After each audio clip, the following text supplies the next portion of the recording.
Hello everyone, welcome back to Insa Electronics. So in a recent short video, I've shown you guys that I got a pack of emergency inverter LED bulbs and this tube light right here from a local landfill. You know, I was on my way back to my room from my office and there is a small landfill kind of area near to my room, like a couple of houses away from my room. And while coming back, I noticed this LED tube leaning against a wall.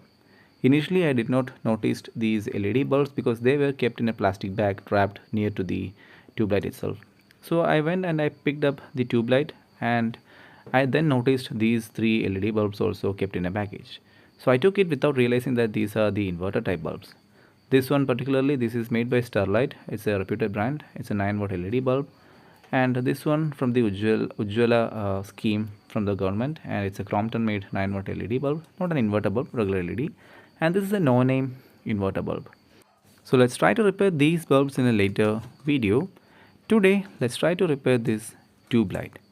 And regarding this is a 1.5 feet tube light, not the large tube light, it's a small tube light. And it's made by Cospro. It's a 10-watt LED tube with a power factor greater than 9. It's a good tube if it works. And what surprises me is that things are now becoming so cheap that people are now throwing away inverter bulbs and tube lights without even trying to see whether it can be repaired or not. And that's how people like me get stuff for repairs basically for free. And regarding this tube light, again, let's try to turn it on and see what is wrong with it. I hope to see some kind of flickering or at least some sort of like dim light or something. Usually that signifies the problem with the driver board, but here there is absolutely nothing. It's completely dead. So we need to investigate further. It could be the driver itself. Anyway, let me bring my multimeter and see what's wrong here. Alright, the meter is here. Let's start taking some measurements. And we need to start from the input side itself. I mean, we need to make sure that we are getting at 230 volts at the input side. Because believe me, I made this mistake so many times that I spent hours trying to debug some items just to realize that there is no input voltage. Just because of loose plug. Here you can see that we have indeed getting 230 volts at the input side. We need to make sure that it is getting that because mistakes can happen and sometimes it can lead to unnecessary time loss. Alright, so the next thing we need to see is whether the driver itself is making any voltage or not. For that we need to take out the PCB, but before doing that you must wait for at least 5 to 10 minutes because there are some capacitors inside these things.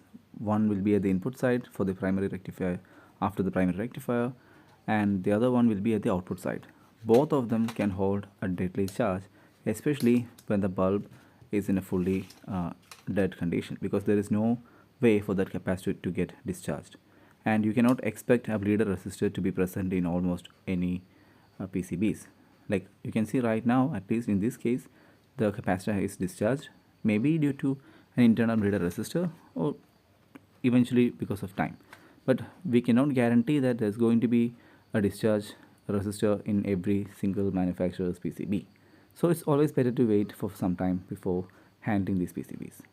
And just to let you all know that the reason why I'm handling these wirings in a careless manner is because I am connected to a current limited isolation transformer and I know exactly what I'm doing. If you are not familiar working with mains level voltages, that too in a bench in a work level scenarios, then I do not recommend you to follow any further. If you are following my instructions, my tutorials, then you are doing it at your own risk, and make sure that you have all the safety precautions checked out.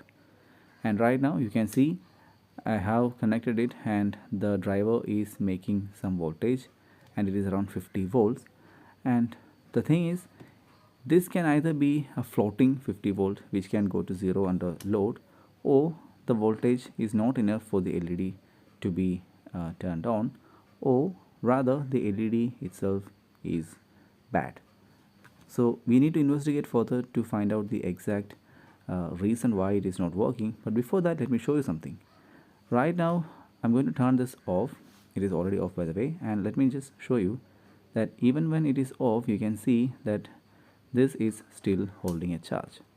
That means, it is around 40 volts or so, but not much. But the immediate few seconds after this thing is turned off, if you try to take out the PCB, that 50 volts which you have seen earlier will still be there in that capacitor, and that is enough to give you a massive shock. And that's going to be deadly shock if you ever came into contact with the input capacitor, that too without a bleeder resistor. It's going to be very dangerous. So that's the reason why I told you guys to wait for some time, so that the capacitor will get some time to discharge eventually. Right now you can see that the voltage is coming down, and you always have to make sure that the capacitor is discharged before touching any exposed parts of the PCB. Right now I have disconnected the item, so let's take out the PCB and let's examine it further.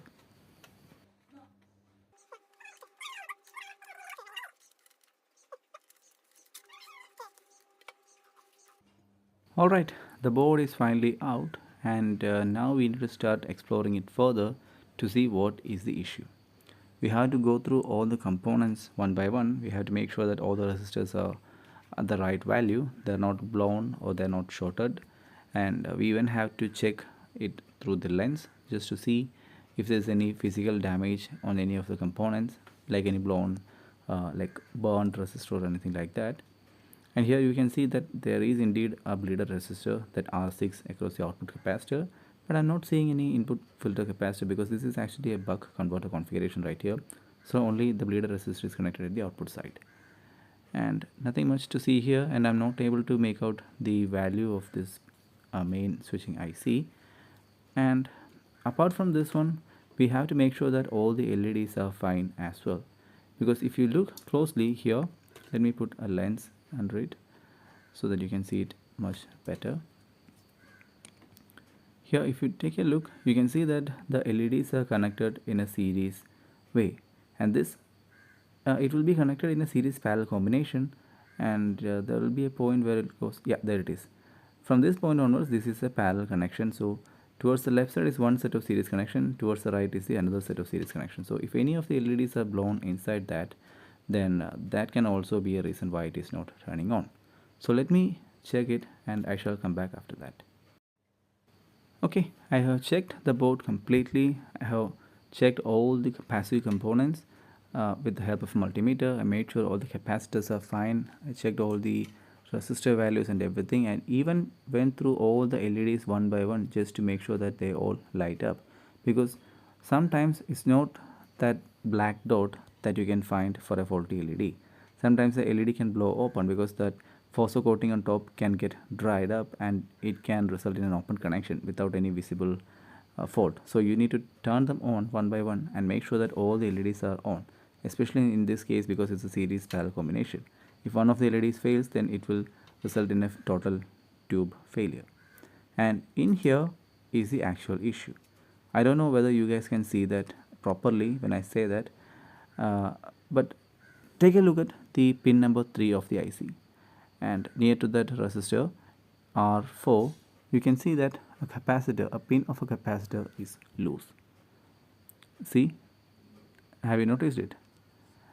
So while going through all of the components, I noticed that, like, when I moved that capacitor around, that pin was actually moving in the PCB itself. That means there is no physical connection for that capacitor to the PCB.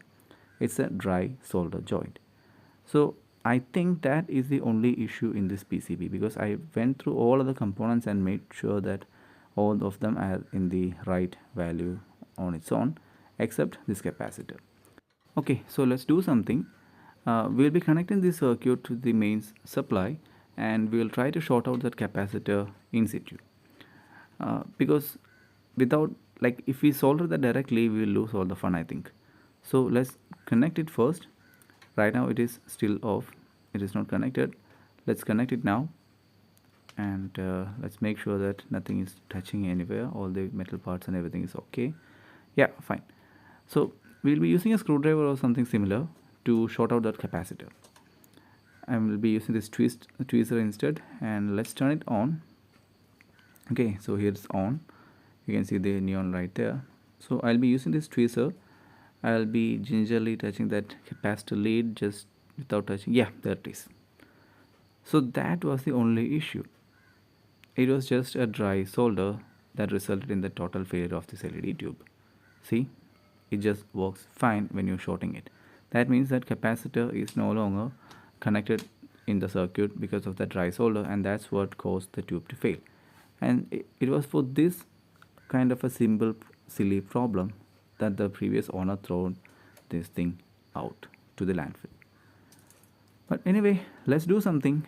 Since we have found the fault, we are going to resolder all the through hole solder joints here, because in this case, since one leg is already in the dry solder condition, in a much worse condition, that indicates that the other joints are all on the way for becoming another dry joints in the future. So since there are much less through hole components in this board, it's easier for us to just give all of them a fresh coat of leaded solder.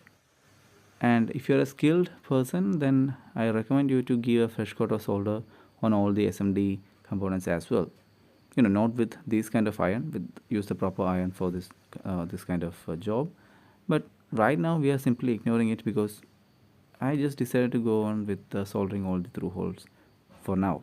If everything checks out okay, then it's fine. Otherwise, if something is not broken, then don't try to fix it. That's it. Right now, when I looked through the lens, I did not see any issues with the SMD surface. That's why I simply ignored it. So right now, let's plug it back in and see what happens. Here you go. It is fully working. So let's put it back in its casing, and let's come back after that. Okay, so here is it inside its original enclosure. Everything is put together in the original way. So let's connect it back and see what happens. And we all know what's going to happen because we have already seen that in the previous session. There you go. It is fully working. And I got this thing for nothing, and I repaired it for next to nothing because there is not even a single component required to repair this complaint. And it's very sad that people are throwing away these kind of items without realizing that how small of an issue that can be inside. So at least try to repair them. At least give it to a person. If you are not able to do it, give it to a person who can do it for you before putting it to the landfill. Anyway, thank you for watching, guys. That's it for today's video. Thank you for watching. See you with another video.